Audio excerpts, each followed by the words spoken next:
Now, this is important what I'm getting ready to say. See, we've gotten the revelation that we are citizens of the kingdom.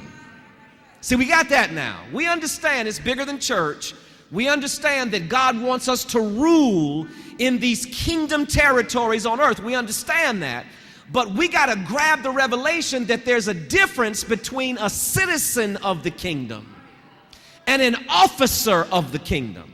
So when God calls you the ecclesia, he is saying that you have moved from mere citizenship, that you now function in an official capacity that has been authorized by the kingdom. Now, what is the difference? Well, one of the differences is a citizen functions based upon the revelation of their rights. Okay? So you got a revelation that you got some rights. But can we just talk for a few? Okay, so you got some rights. You got some rights. But here's the problem. Here's the problem. Just like a citizen of the United States or a citizen of Pittsburgh, you got some rights, but you having those rights has no power to stop a criminal from violating your rights. Just because you got rights. Does that make sense to you? So now, put that in the dimension of the Spirit.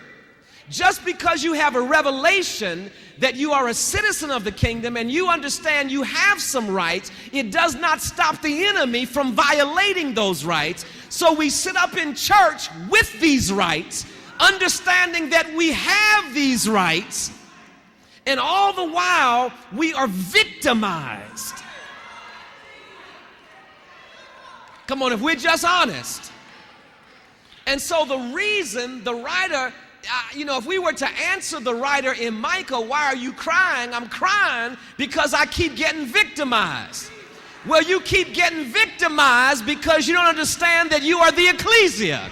You keep getting victimized because you only have a revelation of your citizenship and you don't yet have a revelation that you are a part of the Senate. Does that make sense to you? So it would be, as a citizen, let me give you a good example. As a citizen, we going down the parkway, right? Man of God is in his car and he's speeding. He late for church. He's speeding. And here I come, I'm a citizen. And so when I'm pull up next to him, man, pull over. Speeding down the park, pull that car over. What's he gonna do? He gonna keep going, ain't he? Why is he gonna keep going? Because he doesn't recognize me as authority. And I'm trying to tell you that's what's happening to us spiritually. Is that we keep trying to function in these principles that we learn in the Bible, but we're trying to function out of the revelation of a citizen instead of the revelation of one who has been vested with authority. Are you grabbing this? Okay, let me shift. I didn't mean to spend that much time getting into all that. Okay. Okay, so now, authority biblically is always attached to our maturity. Now we're gonna talk. I'm gonna get up here because I'm gonna say some things you ain't gonna like. I'm gonna dare you to hit me when I say it too. I'm gonna just get in your face and just dare you.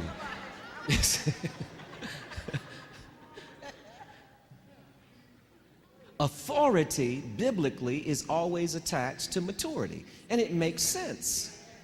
It makes sense, right? If we look at it on a human level, you got, y'all got this wonderful baby in your arms. You love the baby, but you ain't gonna give the baby the keys to your car, right?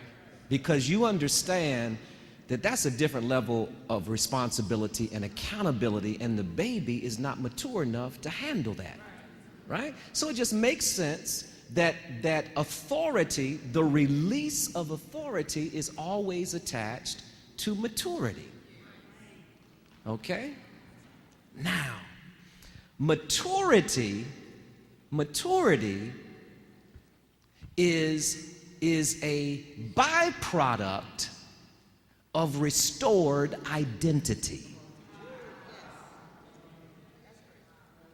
See, the reason people are immature in the church is because they have broken identity.